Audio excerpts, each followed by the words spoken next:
Hello, my name is Daniel, and I'm here today to talk about my story from good health to not so good health, and fortunately back again.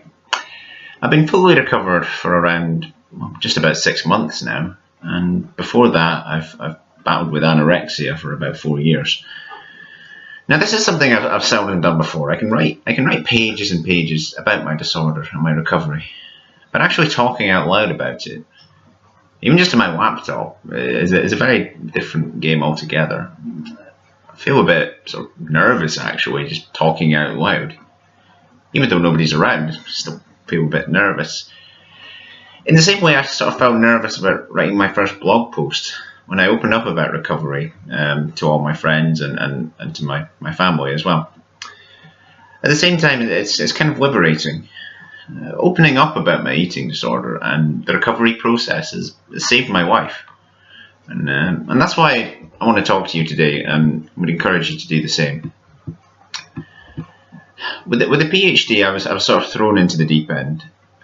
My weight dropped considerably in those first 3 months, and admittedly for the next 2 years, I sort of muddled in and out of recovery, but was never able to properly focus on it.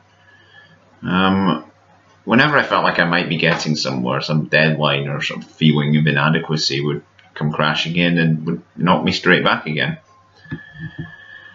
I would say it was November 2015, which is really not that long ago, that I hit rock bottom. My family knew about it, my close friends knew about it, even my PhD supervisor knew about it. But I kept insisting, I'm fine. I wanted to keep going. I said to everyone, the work's keeping me going, the work's keeping me sane. But it wasn't. And it was late one night in November. I was sitting in the lab by myself at 3 a.m. reading the same sentence of a paper for the 10th time, filling my empty stomach with nothing but coffee. And eventually I just put my head in my hands and I said to myself, look, I can't do this anymore. And even just that admission to myself was enough to lift some weight off my shoulders. And then the next day I called my mum and dad and told them that, you're right, I'm not coping very well and I need to take some time off. And I can tell, they told me themselves that the weight that lifted from their shoulders was just about equal to my own. For months and months, my mum and dad had sort of been reaching out and offering me the chance. They were saying it's too much. You can stop anytime you like. Don't feel under any pressure.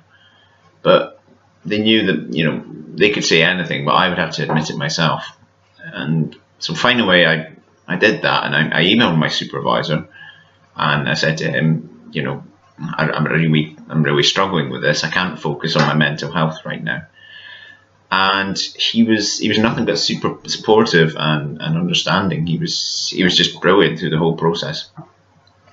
I returned home for a total of 6 months to fully focus on my recovery. And during this time, I kind of kept a blog about the struggles and the positive steps in my recovery journey.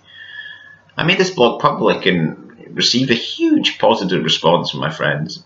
A number of friends and distant friends opened up to me about their private struggles and how they were grateful to me for sharing my story. The positive feedback I received from those close to me, and even people I'd never met before, just helped me realise that there was nothing to be ashamed of. That other people were willing us to do well. I struggled a lot in those months, and I had my ups and downs, but ultimately knowing that it's okay to say I'm not okay. And that got me through the hardest of times.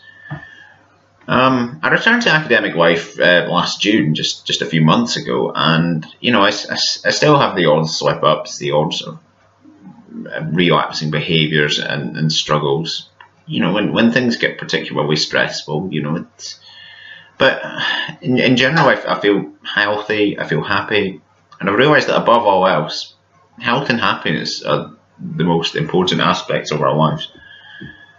I guess the main point that I want to drive home in this video is that talking about it, letting your guard down and admitting that you need help is such a huge step towards recovery. Your mental health is just as important as your physical health, and you should never feel ashamed to have an eating disorder. You wouldn't be ashamed to have a broken leg, for example. You wouldn't be ashamed to have a heart condition. You didn't ask to have an eating disorder. And no matter who you are, what you look like, what your life circumstances are, you deserve treatment, you deserve care, you deserve recovery.